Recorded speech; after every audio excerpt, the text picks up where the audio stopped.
This is what a typical Fiori LaunchPad might look like. We have a bunch of tiles that look more or less the same. Some of them are dynamic, but the detail they can display is limited, and most of them are static.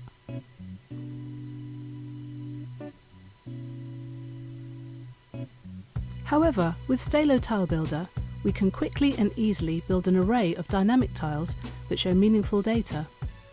We can have different backgrounds, and each tile can be totally different depending on the purpose of that tile.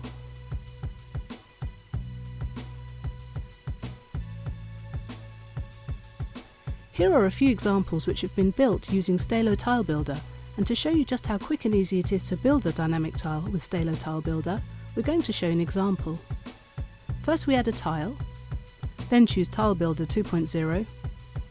On the left-hand side, we see the usual fields that we need to fill in. A really useful feature of Stalo Tilebuilder is in the top right-hand corner.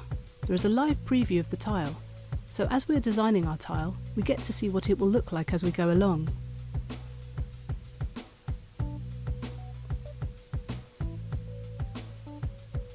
On the right-hand side, we can see the configuration section. This is where Stalo Tilebuilder adds the most value.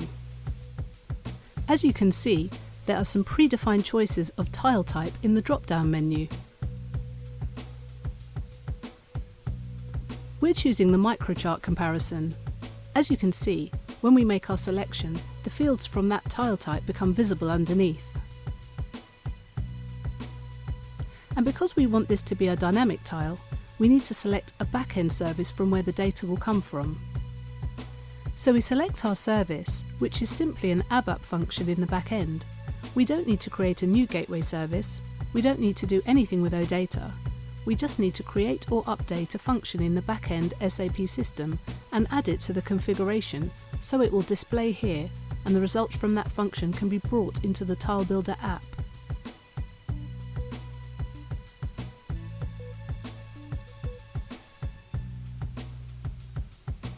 If our function requires an input, we can supply it here.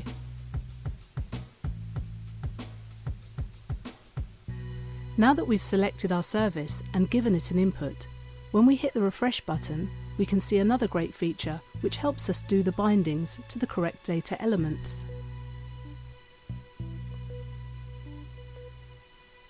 It's a data preview with the data from this service with this input. So now we can use this to do our bindings correctly first time.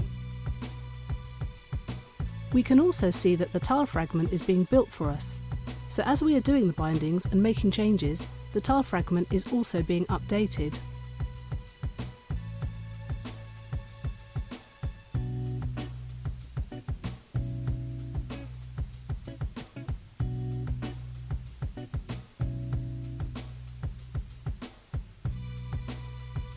So now the bindings are done.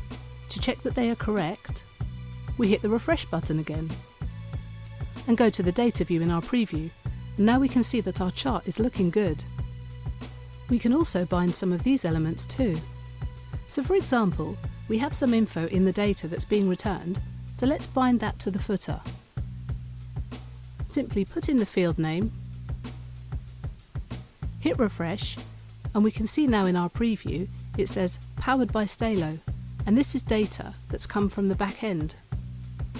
Finally, just as we would with any other tile, we can set up the navigation. And once we are happy, we simply save. And here is our tile, ready for the Fiori LaunchPad. As you can see, it's super quick and easy to create a dynamic tile using Stalo Tilebuilder. Thank you for watching.